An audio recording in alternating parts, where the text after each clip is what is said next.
Your plus one isn't welcome. We don't have room, my sister said about her rehearsal dinner. That plus one was my fiancé of 3 years.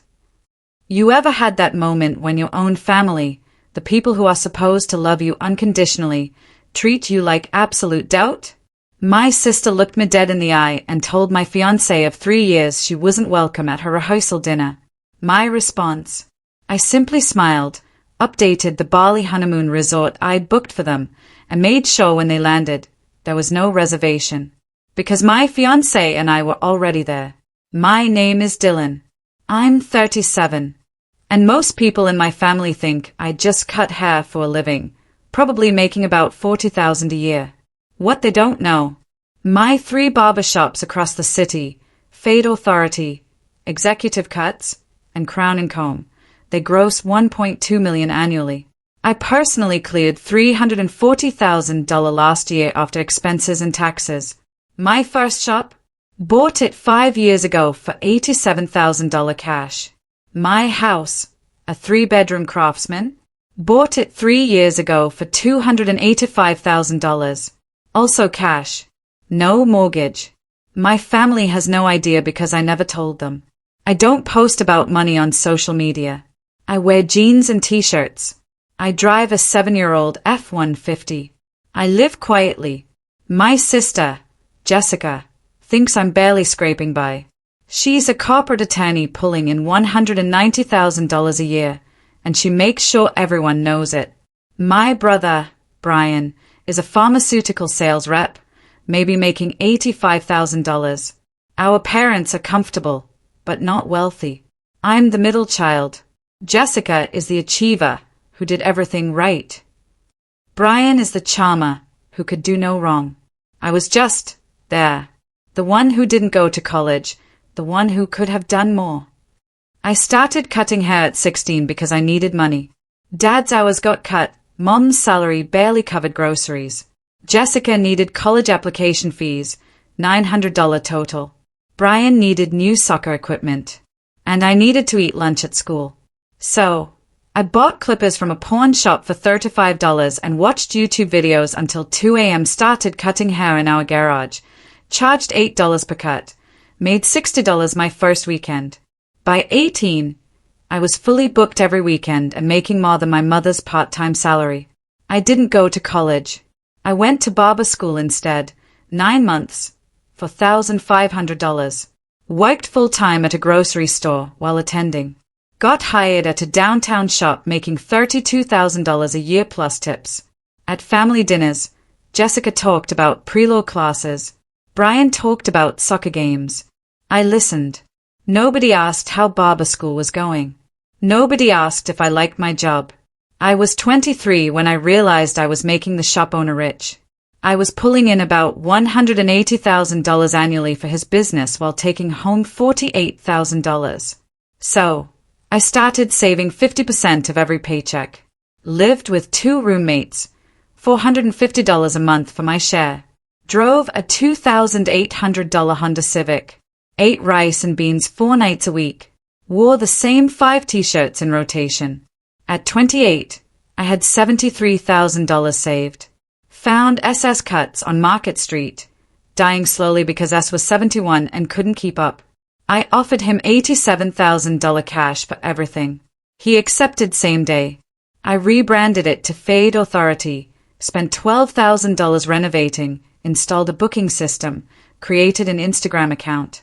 Within 8 months, I was profitable. Within 2 years, I had 3 barbers working for me and enough saved to open a second location. Nobody in my family knew.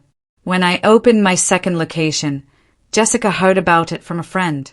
So, you have 2 shops now? Must be expensive to maintain. It's manageable, I said. Are you doing okay financially? Do you need help? I almost laughed. I'm good, Jess. She didn't ask how much I made. She assumed I was struggling and offered help from her position of superiority. I let her assume. Why? Because the family dynamic was set. If they knew I was successful, everything would change. Jessica would resent me for succeeding without a degree. Brian would suddenly need loans. My parents would expect me to fund everything. So, I kept quiet, drove my old truck, wore ratty jeans, said business is good, and changed the subject. Maya noticed something was wrong. We met 4 years ago. She's a hairstylist who owns her own salon, makes about $9,000 to $5,000 a year. We started dating, got engaged 7 months ago. 2 years into our relationship, we were at my parents' house for Sunday dinner. Jessica was talking about her new $62,000 Audi financed over 6 years. Brian about his $4,800 Cancun trip on a payment plan. My mother asked if we'd taken any trips. We went to Portland last month, I said. That's nice, Jessica said, not looking up. Affordable, smart for your budget. Later in the car, Maya said, they talk to you like you're broke. I know. Why do you let them? I didn't have a good answer.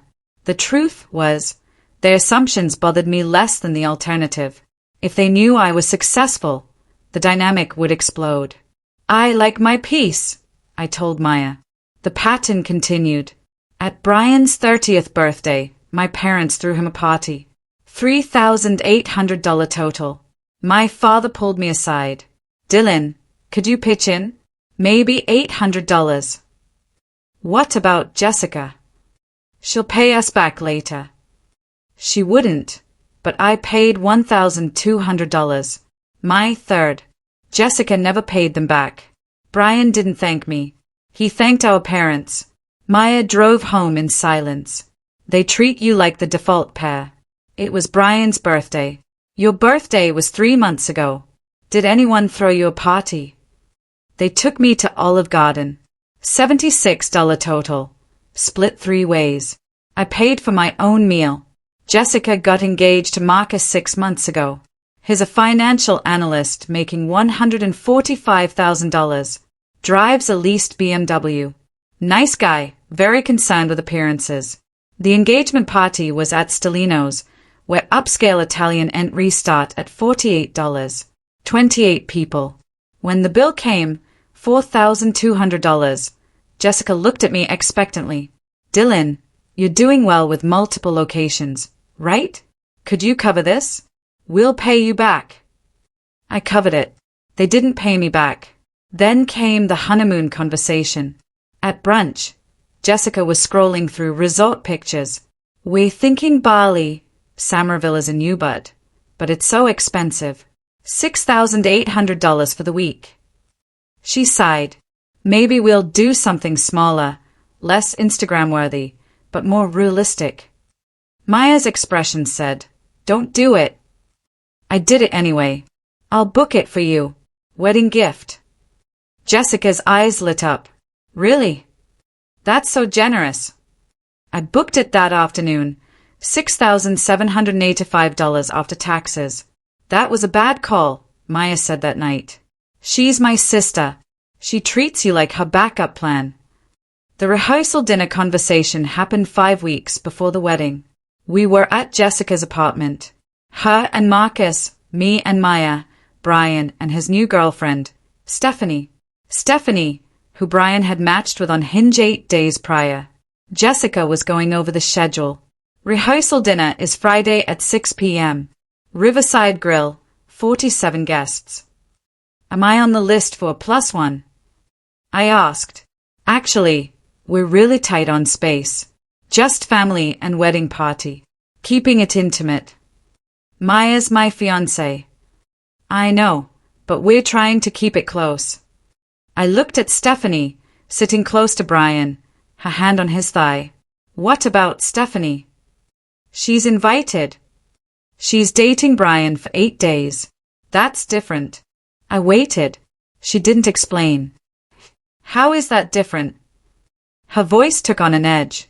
Brian is family. We want him comfortable. You're making this difficult. I'm making this difficult because my fiancé of 3 years isn't invited, but Brian's dating app match gets a seat. The venue capacity is fine. I've cut people I actually wanted there. This isn't personal. Who did you cut? That's not relevant. Marcus's college roommate. Maya asked quietly. The one you've met twice. Jessica's face flushed. The seating arrangements are final. I stood up. Then Maya and I won't be there. Dylan, don't be dramatic. I'm declining an invitation that doesn't exist. You're still coming to the wedding, right? I looked at Maya. 3 years together, engaged for 7 months. Her family embraced me after 3 months. They treated Maya like gold, which meant they treated me like gold. My family couldn't give her a seat at a rehearsal dinner. I don't know, I said. It's my wedding, Dylan. And Maya's my fiancée. She'll be at the wedding itself. This is just one event. After everything we've done for you, can't you let this one thing go? The room went silent. What have you done for me? I asked quietly. We're your family. When have you been there for me? When I was working 3 jobs through barber school. When I was eating rice and beans 6 nights a week to save money. My voice stayed calm. When exactly? We didn't know. You didn't ask. You assumed I was struggling.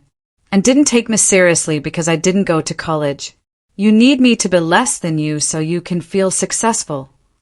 That's not true. I paid for Brian's birthday party, $1,200. You were supposed to pay Dad back, did you? I paid for your engagement party, $4,200. You said you'd pay me back, did you? I booked your honeymoon, $6,785. You make $190,000 a year, but you ask me because you think I owe you. This is ridiculous. But my fiancé can't come to your rehearsal dinner. I pulled out my phone, found the Samara Villas confirmation. Dylan, what are you doing? Marcus asked. Updating the reservation. Jessica went white. You can't. I can. It's my confirmation number. I clicked through. Change guest name to Dylan and Maya. Update dates to next month. And submit. My phone chimed. Done. That was our honeymoon. Now it's ours. You can't do this. Just did. You should book something else. I hear there are nice budget resorts. I took Maya's hand. We're leaving. If you walk out that door, Jessica said, voice shaking, don't bother coming to my wedding. Okay, I said, and we left. My phone exploded before we got home. 17 missed calls, 43 texts. Jessica, you're being incredibly unfair. Mom, please call me. Brian, dude, are you serious? Jessica, you're going to regret this. I turned off my phone. Maya made tea. We sat on our couch in the house I owned outright. How do you feel? She asked. Good. I meant it. No regrets. None. The next morning, 83 messages, 21 voicemails. At 11:47 a.m., my doorbell rang. Jessica, Marcus, and my mother. We need to talk, Jessica said. I'm good, Dylan. Please, my mother pleaded. This has gotten out of hand. I agree. It never should have gotten to where my fiancé wasn't welcome. I own this house. The words came out. Bought it in cash for $285,000. I own 3 barbershops that gross over $1 million annually. I make $340,000 a year. I'm not poor. I'm not the version of me you expected. Jessica's mouth opened. What? I didn't tell you because you never asked. The family dynamic required me to be the one who just cuts hair. Why wouldn't you tell us? Because the moment you knew, I'd go from Dylan the Paul barber to Dylan who should fund everyone's life. We are your family, my mother said. And family supports each other, not uses each other. How much have I given this family in 2 years? $12,485. How many times has anyone paid me back? 0.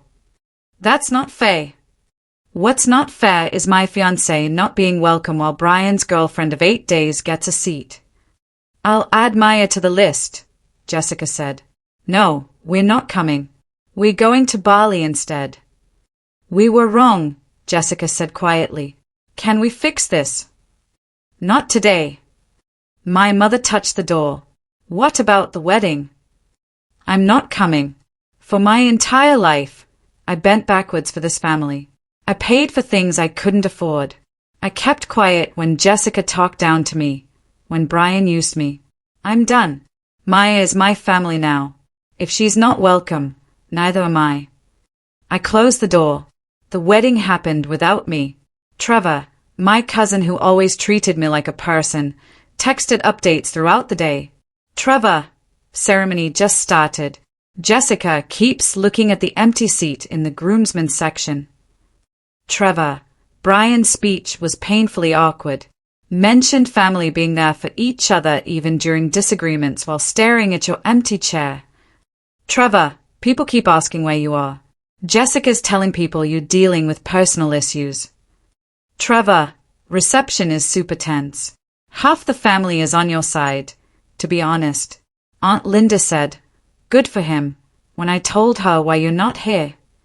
I appreciated Trevor's updates. At least someone in the family got it. The wedding was on a Saturday. Jessica and Marcus left for their honeymoon the following Tuesday. I was at my Market Street shop, finishing up a fade, when my phone buzzed. A text from Trevor. Trevor, dude, you need to check your voicemail. Jessica just called me screaming from Bali. I'm dying. I excused myself, went to my office, and checked my voicemail. The first message was from Jessica. Background noise of an airport. People talking, luggage rolling. Dylan, what did you do? We just landed in Bali, and I called the resort to confirm our reservation, and they said they don't have a reservation under our name. They said the reservation was changed to your name. Call me back right now. Her voice was shaking with rage and panic. The second message, 30 minutes later, she was crying now. Dylan, please, we're at the resort. They are saying the reservation is under your name for next month. We don't have anywhere to stay. We spent everything on the wedding. Marcus is losing his mind. Please just fix this. I'm sorry about Maya, okay? I'm sorry. Please just give us the reservation back. The third message, an hour after that, Marcus this time. Dylan, it's Marcus. Look, I know things got heated before the wedding, but we're stuck here in Bali with nowhere to stay. The resort is fully booked. Everything nearby is booked because it's peak season. We're trying to find something, anything, but Jessica is in the bathroom crying, and I don't know what to do. Can we please just talk about this? The fourth message was Jessica again. The crying had turned to rage. You know what? Fine. Keep your reservation. Enjoy Bali on my dime, since apparently you're so successful. We'll figure something out. But this is unforgivable. You ruined my wedding and my honeymoon because your feelings were hurt. You're unfair. I deleted all 4 messages. Maya came home from her salon that evening. How was your day? Good. Jessica and Marcus landed in Bali. Her eyes widened, and they found out about the reservation change. Oh my God, what happened? I showed her the texts from Trevor, who'd been getting updates all day. Trevor, Jessica called Mom, crying from the resort. Trevor, they are staying at some budget hotel an hour away from you, bud. Jessica's Instagram story is all making the best of unexpected changes, but you can tell she's furious. Trevor, Marcus posted a photo with the caption, "Adventure is what happens when plans change." And Jessica looks furious. Trevor, Mom asked if you'd consider giving them the reservation back. I told her that ship has sailed. She got quiet. Maya was trying not to laugh. If it's wrong, I don't want to be right. We ordered Thai food and watched a movie. Somewhere in Bali, in a budget hotel with questionable plumbing and no private pool. Jessica and Marcus were having the honeymoon they'd actually paid for, which is to say, nothing, because I'd paid for the one they'd planned. I slept great that night. 3 months later, my father showed up at my shop. I owe you an apology. We got comfortable with a narrative about you. We didn't expect anything because we didn't think you could achieve anything. That was wrong. He handed me an envelope, a check for $12,485. Why now? Because Trevor told me how successful you are. He said, if Dylan's been this successful, why are you treating him like a failure? Imagine how successful he could be if you actually believed in him. I don't need your money, Dad. I needed you to see me as a person with value beyond what I could provide financially. I see you now. What about Jessica? She needs to come to you if you want that. Jessica reached out 5 months later with a handwritten letter. She was sorry. She'd been jealous for years. Jealous that I found success without the traditional path she'd killed herself for. The rehearsal dinner was how a Satan in control. But you were successful, more successful than me. And I couldn't stand it. And then Bali happened, and I spent my honeymoon in a $90 a night hotel with bed bugs while you had already shown me you had the power to give me what I wanted. That's when I realized you'd been capable all along. I just never saw it because I didn't want to. I wrote back weeks later, I'm not ready to have you in my life now, but I'm not closing the door forever.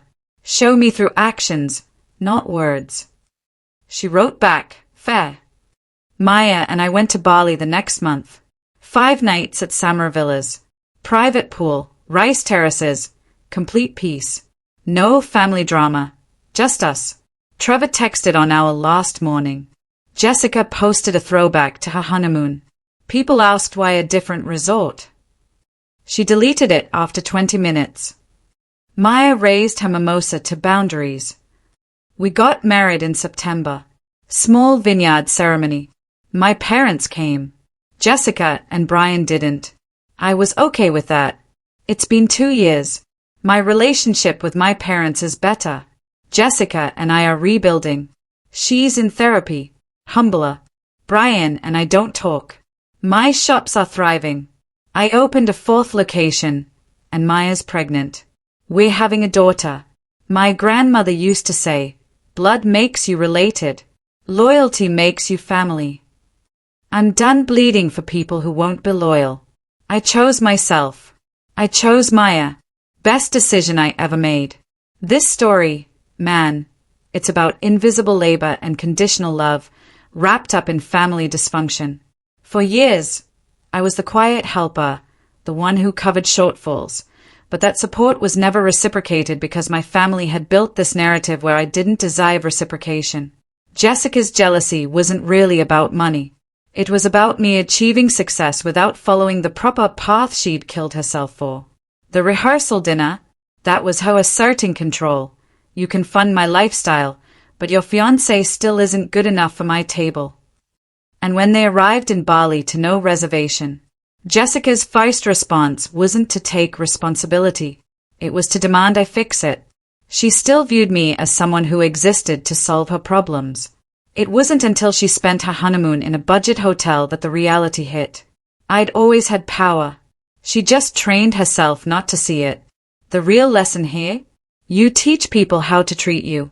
And sometimes, the lesson requires consequences. I tried the gentle approach for years, deflecting questions, quietly paying things, never making waves.